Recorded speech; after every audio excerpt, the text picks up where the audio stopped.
আমন্ত্রণ সব খবরে আপনাদের সবাইকে স্বাগত জানাচ্ছি আমি রাবেয়া স্মৃতি। ভারতের সীমান্ত এলাকায় কাঁটাতার বসাতে ৪৫ দিনের মধ্যে বিএসএফকে জমি হস্তান্তর করবে পশ্চিমবঙ্গ সরকার। ক্যাবিনেটের এই বৈঠকে এই সিদ্ধান্তের কথা জানিয়েছেন পশ্চিমবঙ্গের নবনির্বাচিত মুখ্যমন্ত্রী শুভেন্দু অধিকারী। এ বিষয়ে বাংলাদেশের স্বরাষ্ট্রমন্ত্রী সালাউদ্দিন আহমেদ বলেছেন, নিজেদের সীমান্তে কাঁটাতার দেয়া পশ্চিমবঙ্গ সরকারের অভ্যন্তরীণ বিষয়। আর প্রধানমন্ত্রী পররাষ্ট্র বিষয়ক উপদেষ্টা হুমায়ুন কবির মনে করেন, সীমান্ত ইস্যুতে ভারত মানবিক হবে। মুখ্যমন্ত্রী হিসেবে শপথ নেওয়ার পর সোমবার সচিবালয়ের নবান্নে শুভেন্দু অধিকারীর সরকারের মন্ত্রিসভার প্রথম বৈঠক। সেখানে বাংলাদেশ ভারত সীমান্ত নিয়ে নতুন সিদ্ধান্ত নেওয়া হয়। বাংলাদেশ সীমান্ত নিরাপত্তা জোরদারে কাঁটাতার বসানোর কাজে গতি আনতে চলেছে পশ্চিমবঙ্গের বিজেপি সরকার। ৪৫ দিনের মধ্যে কাঁটাতার বসাতে বিএসএফকে জমি বরাদ্দের কথা জানালেন শুভেন্দু অধিকারী। आने वाला 45 डेज के अंदर पूरा के पूरा जमीन एमएचए को ट्रांसफर करेगा, बीएसएफ फेंसिंग पूरा कर देगा और इलीगल इन्फिल्ट्रेटर्स का जो हमारी प्रॉब्लम चल रहा है ये भी कुछ दिन के अंदर रिजॉल्व हो जाएगा। সচিবালয়ে স্বরাষ্ট্রমন্ত্রী সালাউদ্দিন আহমেদ বলেছেন, সীমান্তে কাঁটাতার দেয়া পশ্চিমবঙ্গ সরকারের নিজস্ব বিষয়, তবে দায়িত্বে সজাগ আছে বিজিবি। সোভারেন ইকুয়ালিটি হিসাবে আমরা কেন্দ্রীয় সরকারের সাথে সম্পর্ক রাখি। কোনো অঙ্গরাজ্যে সরকার পরিবর্তন হলো কিনা সেটা দিয়ে আমাদের পররাষ্ট্র সম্পর্ক নির্ভর করে না। আর সীমান্তে আমরা সবসময় সজাগ আছি। সীমান্তে অনুপ্রবেশ বা অন্যান্য যে কোনো রকমের আইন শৃঙ্খলা পরিস্থিতি যাতে মোকাবিলা করা যায় সে বিষয়ে আমরা আমাদের অবস্থান সবসময় পরিষ্কার এবং আমরা সতর্ক আছি। মন্ত্রণালয়ে প্রধানমন্ত্রীর পররাষ্ট্র বিষয়ক উপদেষ্টা হুমায়ুন কবির জানান, বাংলাদেশের মানুষ কাঁটাতারকে ভয় পায় না। একটু সময় দেই যে রেট্রিক আর governance is it the same thing that the BJP West Bengal government intend to pursue. আর আমাদের সরকার তো আমাদের সম্পর্কটা তো প্রাইমারিলি কেন্দ্রীয় সরকারের সাথেই থাকবে।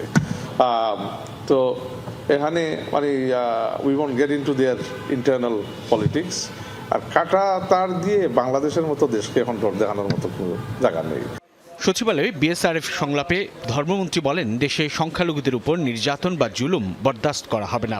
একই সঙ্গে আশা করেন, ভারতও সে দেশে সংখ্যালঘুদের নিরাপত্তা নিশ্চিত করবে। ভারতে কি ঘটছে এটা বড় জিনিস নয়। বাংলাদেশে ভারতে ঘটছে বলে বাংলাদেশে ঘটবে এমনটা হতে দেওয়া হবে না।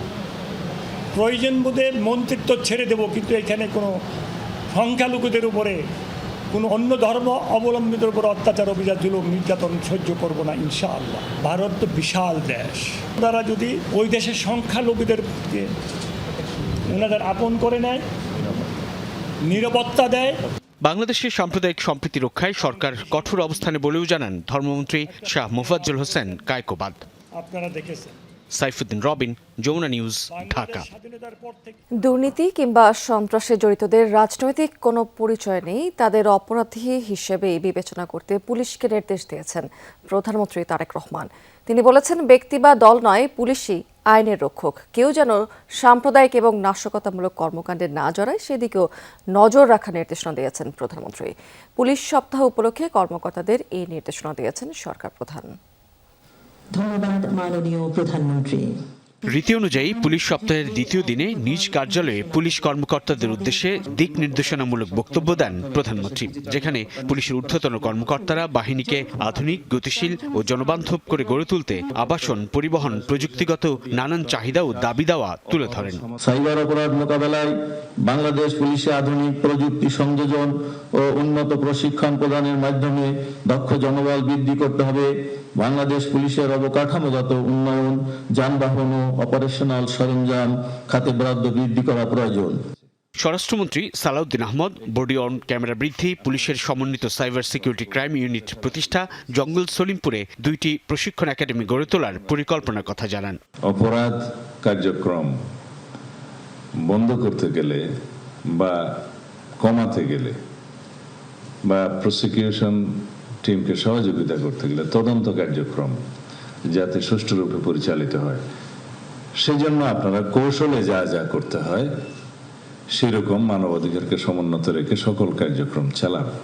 বক্তব্যে প্রধানমন্ত্রী তারেক রহমান সমৃদ্ধ, স্বনির্ভর ও নিরাপদ বাংলাদেশ গড়ে তুলতে আইন শৃঙ্খলা নিয়ন্ত্রণে রাখার আহ্বান জানান। বলেন, এজন্য দক্ষ পুলিশ প্রশাসনের বিকল্প নেই।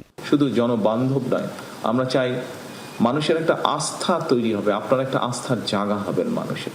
আপনাদের যে রেসপন্সটা থাকে সেটার উপরেই কিন্তু অ্যাকচুয়ালি মানুষ প্রথমেই ধরে নেয় যে আচ্ছা সরকারটা কেমন। সুতরাং পুলিশ প্রশাসন সফল হতে কার্যত সেটা সরকারের সফল হতে হিসাবেই বিবেচিত হয়। কেউ যেন সাম্প্রদায়িক সম্প্রীতি কিংবা কোন রকমের নাশকতামূলক কার্যক্রমে লিপ্ত হতে না পারে, এটিও কিন্তু আমাদের সকলকে মনে রাখতে হবে। প্রধানমন্ত্রী জানান, দুর্নীতি, সন্ত্রাস এবং দুঃশাসনের সঙ্গে আপোষ করবে না তাঁর সরকার। পলিটিক্যাল পরিচয় বা পলিটিক্যাল আইডেন্টিটি, ইনফ্লুয়েন্সিয়াল আইডেন্টিটি, এরকম বিষয় আপনাদেরকে ফেস করতে হবে। আমি পরিষ্কারভাবে আপনাদের সামনে আজকের এই অনুষ্ঠানে বলতে চাই যে দুর্নীতি, সন্ত্রাস নিয়ে ব্যক্তির রাজনৈতিক পরিচয় নয়। যে বা যারা অপরাধে লিপ্ত হবে তাকে আপনারা অপরাধী হিসেবেই বিবেচনা করবেন। পর্যায়ক্রমে বাহিনীর বিভিন্ন দাবি পূরণের আশ্বাসের পাশাপাশি পুলিশকে অর্থ সাশ্রয়ের আহ্বানও জানান প্রধানমন্ত্রী। এলজিআরডি একটা মিনিস্ট্রি থেকে ৩৫০০ কোটি টাকা নাই হয়ে গিয়েছে, শুধু কাগজ দেখিয়ে টাকা নিয়ে চলে গেছে। আমরা কাজগুলো করতে চাইছি, কিন্তু এই যে 4 গুণ দামে নিউক্লিয়ার পাওয়ার রিঅ্যাক্টর তৈরি করা হলো, এটির পয়সার যে ঋণ যে শোধ করতে হবে, এটি তো এখানে উপস্থিত প্রত্যেকটা মানুষের মাথার উপরে সেই ঋণ পড়েছে। বলেন, সাধারণ মানুষকে স্বনির্ভর করার লক্ষ্যে সামাজিক নিরাপত্তা বেষ্টনীর আওতায় আনতে কাজ করছে সরকার। জানান, নির্বাচনী ইশতেহার এবং জুলাই সনদ বাস্তবায়নে সন্দেহ ও সংশয় থাকার কারণ নেই। আমাদের লক্ষ্য উদ্দেশ্য একটি বেটার বাংলাদেশ তৈরি করা। সাইফুদ্দিন রবিন, যমুনা নিউজ, ঢাকা। রফতানি বহুমুখী করতে ব্যবসায়ীদের নীতি সহায়তা দেওয়ার আশ্বাস দিয়েছেন প্রধানমন্ত্রী তারেক রহমান। দুপুরে সচিবালয়ে প্রধানমন্ত্রীর সঙ্গে তৈরি পোশাক খাত ব্যবসায়ীদের সঙ্গে বৈঠক শেষে কথা জানিয়েছেন বিজিএমএ সভাপতি মাহমুদ হাসান খান বাবু। উদ্যোক্তাদের সঙ্গে প্রধানমন্ত্রীর সৌজন্য সাক্ষাতে দেশের ব্যবসা পরিস্থিতি নিয়ে আলোচনা হয়েছে বলেও জানিয়েছেন বিজিএমএ এই সভাপতি। জ্বালানি, নিরাপত্তা এবং আইন শৃঙ্খলা পরিস্থিতি নিয়ন্ত্রণে থাকলে ব্যবসা ভালো করা সম্ভব বলেও প্রধানমন্ত্রীকে জানিয়েছেন উদ্যোক্তারা। নির্বাচন পরবর্তী সময়ে ব্যবসার পরিবেশের উন্নতি হলেও মধ্যপ্রাচ্য পরিস্থিতির কারণে তা থমকে গেছে বলেও মন্তব্য করেছেন বিজিএমএ সভাপতি। ঈদুল আজহা সহ সব সময় শ্রমিকদের পাওনা সঠিকভাবে বুঝিয়ে দিতে নীতি সহায়তা জরুরি বলেও প্রধানমন্ত্রীকে অবহিত করেছেন ব্যবসায়ীরা। এ সময় বিকেএমএ সভাপতি মোহাম্মদ হাতেম বলেছেন, বন্ধ কারখানা চালু করার বিষয়ে সরকারকে সাধুবাদ জানিয়েছেন উদ্যোক্তারা। যেসব ফ্যাক্টরিগুলো এই মুহূর্তে স্ট্রাগল করছে, বন্ধ হওয়ার উপক্রম হয়েছে, তাদেরকে পলিসি সাপোর্ট দিলে তাহলে সেই ফ্যাক্টরিগুলো বন্ধ হবে না। তো উনি এটার ব্যাপারে বলেছেন যে এটাও অবশ্যই দেখা হবে এবং আমাদের রেকমেন্ডেশনটাকে একটা গুরুত্ব দেওয়া হবে। ঈদযাত্রা নির্বিঘ্ন করতে পোশাক শ্রমিকদের ৩-৪ ধাপে ছুটি দেওয়ার জন্য গার্মেন্টস মালিকদের সংগঠন বিজিএমইএর প্রতি আহ্বান জানিয়েছেন সড়ক পরিবহন মন্ত্রী। গত ঈদে গার্মেন্টস মালিকরা এই আহ্বানের সাড়া না দেওয়াতে যানজট হয়েছে বলে অভিযোগ করেছেন মন্ত্রী। বলেছেন, এবার ঈদযাত্রা নির্বিঘ্ন করতে মোবাইল কোর্টের সংখ্যা ৩ গুণ করা সহ সার্বিক ব্যবস্থা নেওয়া হয়েছে। ঈদযাত্রায় যানজট অনেকটা নিয়তি। স্বজনদের সাথে ঈদের আনন্দ ভাগাভাগি করতে যাওয়ার পথে দুর্ঘটনায় প্রাণ হারানোর ঘটনাও কম না। গত ঈদ উল ফিতরেও এর ব্যতিক্রম হয়নি। এমন বাস্তবতায় ঈদযাত্রায় ভোগান্তি কমাতে বৈঠক সড়ক পরিবহন মন্ত্রণালয়ে। সেখানে সিদ্ধান্ত হয় বাইপাইল, আবদুল্লাপুর, ধোলাইপাড় সহ যানজটপ্রবণ এলাকায় বিশেষ নজরদারির। গত ঈদের ২৪টি থেকে বাড়িয়ে এবার ৬৯টি মোবাইল কোর্ট পরিচালনা করা হবে। এর পাশাপাশি পোশাক শ্রমিকদের ঈদের ছুটি ৩-৪ ধাপে দেওয়ার জন্য গার্মেন্ট মালিকদের অনুরোধ করার সিদ্ধান্ত হয়। মহাসড়কের পাশে কিংবা উপরে কোনো কোরবানির হাটও বসানো যাবে না। বিজিএমের সাথে আমাদের একটা কথা হয়েছিল যে তারা ৩টি স্তরে গার্মেন্টসটাকে ছুটি দিবেন, কিন্তু গতবার সেটা সম্ভব হয়নি। শেষ দিনে এসেই চাপটা পড়েছিল, যার ফলে গার্মেন্টসের যেদিন ছুটি হয় সেই দিন গাজীপুর এবং ওই সংলগ্ন এলাকায় 10 থেকে 15 লাখের মতো যাত্রী একদিনে বাড়ি যেতে চান। মন্ত্রী বলেন, এরই মধ্যে ভাড়া সমন্বয় করা হয়েছে, তাই ঈদে নির্ধারিত ভাড়ার বেশি নেয়ার কোনো সুযোগ নেই। চলছে এসি বাসের ভাড়া নির্ধারণের প্রক্রিয়া।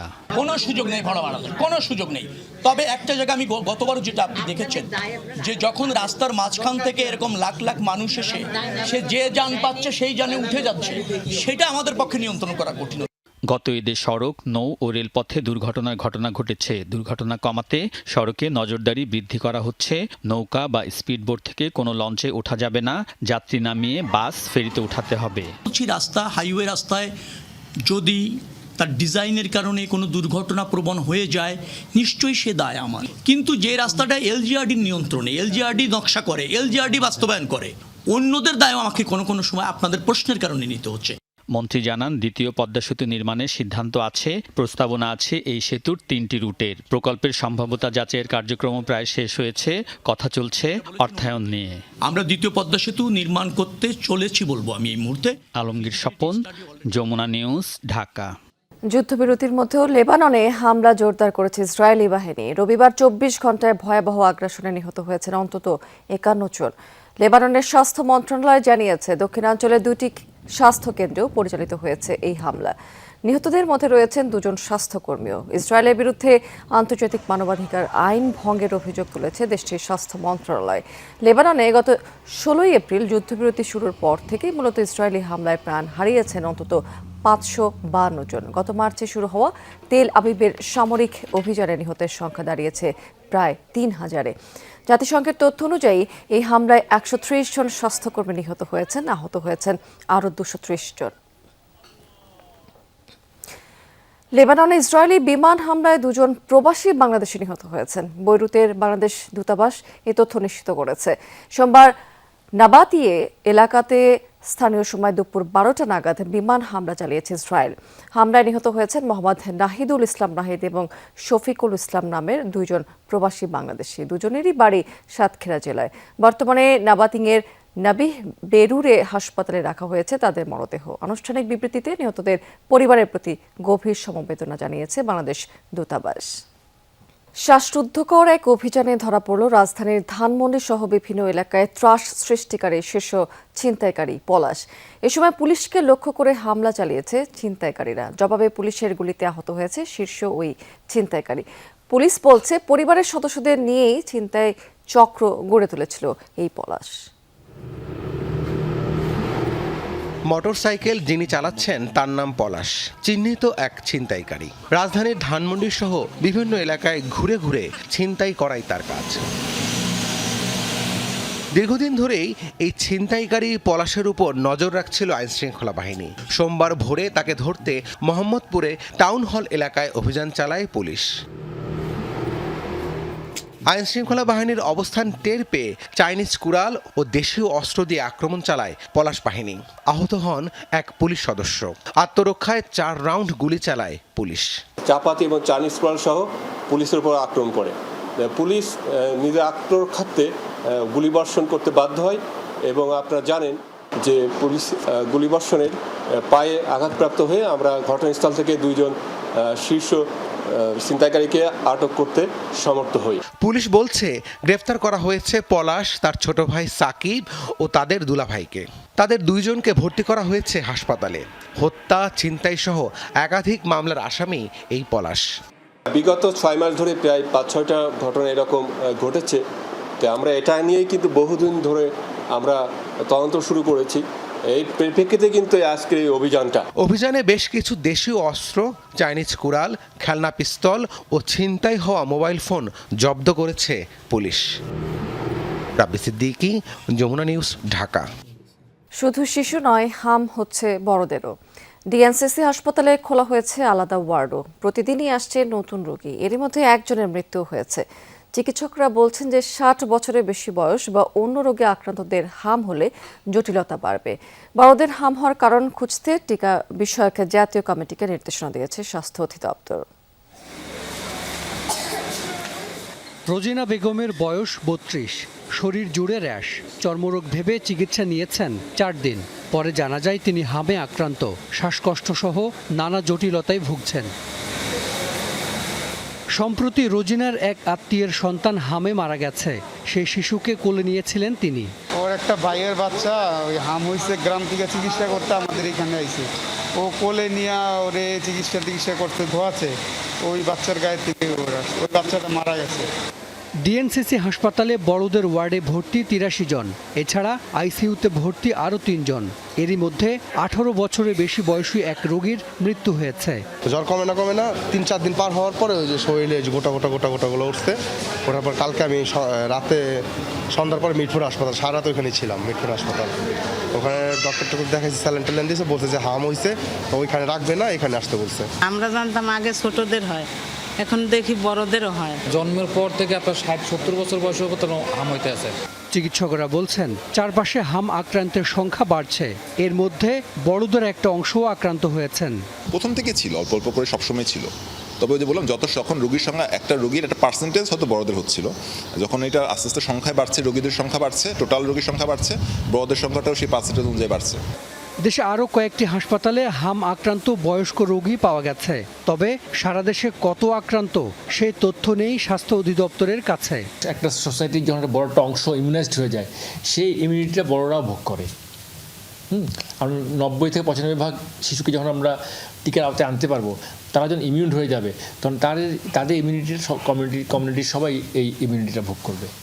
চিকিৎসকরা বলছেন ৬০ বছরের বেশি বয়স বা অন্য রোগে আক্রান্তদের হাম হলে জটিলতা বাড়বে। হাসান মিসবাহ, যমুনা নিউজ, ঢাকা। জরুরি ভিত্তিতে অতিরিক্ত সৈন্য নিয়োগের আহ্বান জানিয়েছেন ইসরায়েলি সেনাবাহিনীর প্রধান ইয়াল জামির। রোববার এক জরুরি বার্তায় তিনি বলেছেন যে গাজা ছাড়াও লেবাননের হিজবুল্লাহ এবং ইরানের বিরুদ্ধে ইসরায়েল বর্তমানে একাধিক ফ্রন্টে সামরিক পরিস্থিতির মধ্যে রয়েছে। তিনি সতর্ক করে বলেছেন, শত্রুদের পরাজিত করতে এবং সেনাবাহিনীর সক্ষমতা বজায় রাখতে হলে এখনই নতুন জনবল নিয়োগ অপরিহার্য। সেনাবাহিনীর দাবি প্রায় ১৫,০০০ অতিরিক্ত সৈন্য প্রয়োজন, যার মধ্যে হাজারো কমব্যাট সৈন্য রয়েছে। হরিদি ইস্যুতে দীর্ঘদিনের বিতর্কের মধ্যে খুব দ্রুত নতুন নিয়োগ আইন পাশের আহ্বানও জানানো হয়েছে। ২,২৭৬ জন নেতাকর্মীকে গুম খুনের অভিযোগ তদন্ত চেয়ে ফের ট্রাইব্যুনালে অভিযোগ দাখিল করেছে বিএনপি। সোমবার আন্তর্জাতিক অপরাধ ট্রাইব্যুনালের চিফ প্রসিকিউটরের কাছে এই অভিযোগ দিয়েছেন বিএনপির কেন্দ্রীয় কমিটির সদস্য এবং গুম খুন মামলা বিষয়ক সমন্বয়ক মোহাম্মদ সালাউদ্দিন খান। ইলিয়াস আলী সহ ২০০৮ সাল থেকে ২০২৪ সালের ৫ই আগস্ট পর্যন্ত গুম হত্যার ঘটনায় এই অভিযোগ দায়ের করা হয়েছে। এর আগেও ২০২৫ সালের ৯ই জানুয়ারি একই অভিযোগ দাখিল করেছে বিএনপি। তবে এতদিন তদন্তের কোনো অগ্রগতি না থাকাতে পুনরায় দল থেকে অভিযোগ দাখিল করা হয়। এসব ঘটনায় সাবেক প্রধানমন্ত্রী শেখ হাসিনা সহ সংশ্লিষ্ট আইন শৃঙ্খলা বাহিনীর সদস্যদের অভিযুক্ত করা হয়েছে।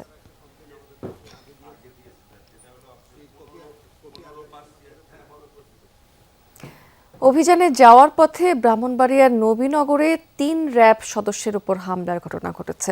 সোমবার বিকেলে উপজেলার খাগাতুয়া গ্রামে এই ঘটনাটি ঘটে। র্যাব জানিয়েছে যে বাঞ্ছারামপুরে তথ্য সংগ্রহের জন্য অভিযানে যাচ্ছিল র্যাব ৯-এর কিছু সদস্য।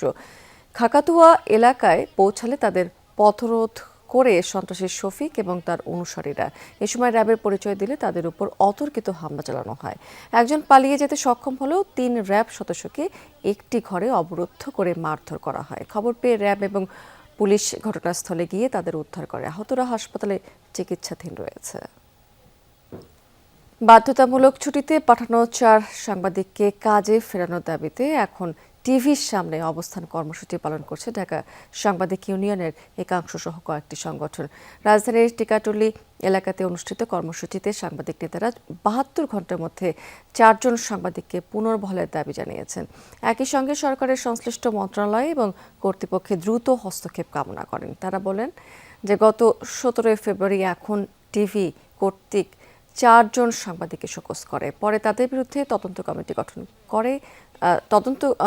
গঠন করে বাধ্যতামূলক ছুটিতে পাঠানো হয়েছে তাদের। অবস্থান কর্মসূচিতে মানবাধিকার কর্মী নূর খান, এনসিপি সহ কয়েকটি রাজনৈতিক দলের নেতারা সংহতি জানিয়ে বক্তব্য রাখেন। কুষ্টিয়া ইসলামী বিশ্ববিদ্যালয়ে 2 দিনব্যাপী ইন্টারন্যাশনাল র্যাপিড রেটিং দাবা টুর্নামেন্ট শেষ হয়েছে। মর্নিং গ্লোরি চেস ক্লাব কুষ্টিয়ার সহযোগিতায় এই টুর্নামেন্টের আয়োজন করা হয়েছে। বিশ্ববিদ্যালয়ের জিমনেশিয়ামে টুর্নামেন্টের উদ্বোধন করেছেন প্রধান অতিথি vice chancellor professor doctor Nakib Mohammad Nasrullah. উদ্বোধনী বক্তব্যে তিনি বলেছেন যে বর্তমান প্রজন্মকে প্রযুক্তি নির্ভর শিক্ষার পাশাপাশি মননশীল এবং সৃজনশীল কর্মকাণ্ডে সম্পৃক্ত করতে এই ধরনের আয়োজন অত্যন্ত গুরুত্বপূর্ণ। তবে টুর্নামেন্টে বিজয়ী ১৯ জন খেলোয়াড়ের হাতে নগদ অর্থ, ক্রেস্ট এবং স্মারক তুলে দিয়েছেন বিশ্ববিদ্যালয়ের প্রক্টর অধ্যাপক ডক্টর শাহিনুজ্জামান এবং অধ্যাপক ডক্টর আনিসুর রহমান। অনুষ্ঠানে বিশেষ অতিথি মর্নিং গ্লোরি চেস ক্লাবের সভাপতি এবং orthopaedic surgeon doctor Ratan Kumar Pal ছাড়াও প্রফেসর ডক্টর মোহাম্মদ ইয়াকুব আলী, অধ্যাপক ডক্টর শাহজাহান আলী এবং সায়েন্স ক্লাবের সভাপতি জুনায়েদুল মোস্তফা সহ অনেকেই উপস্থিত ছিলেন সেখানে। টুর্নামেন্টে সারা দেশের মোট ৭৪ জন দাবাড়ু অংশগ্রহণ করেন।